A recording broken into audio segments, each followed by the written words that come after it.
This small experience I'm going to tell happened about 2 years ago. At the time I was caring for my mother in a hospital in my city because she was admitted, so we spent several days and nights there. I don't remember exactly how long. One night that seemed like any other during our stay, nothing special or strange, around 3 or 4 in the morning, with the usual silence of those hours.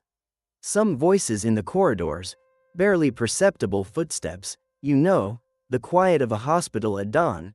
Suddenly, out of nowhere, I heard a horrible scream, a woman's scream. It sounded as if that person were suffering terribly, and it wasn't in the corridor or another room, but inside ours. That was more than clear. Of course, no one else in that room seemed to have noticed. None of the other few patients woke up. Even my mother was still asleep, and I moved her to wake her because I didn't know what to do. I didn't know if there was a woman who needed help or attention.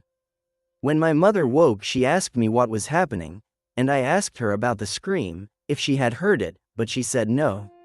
Her expression made it clear she was starting to worry, so I told her, so as not to alarm her further, that it must have been the television and that it probably scared me because I was dozing off, and she seemed to calm down and fell asleep again. The next morning I mentioned the situation to a nurse, a little apart from my mother. She, very calm and kind, told me not to be frightened or afraid of it. She said that scream had been reported several times by people who stayed in that room, and she assured me it belonged to a patient who had died many years ago on one of the beds in that room, but that no one outside of it could hear her.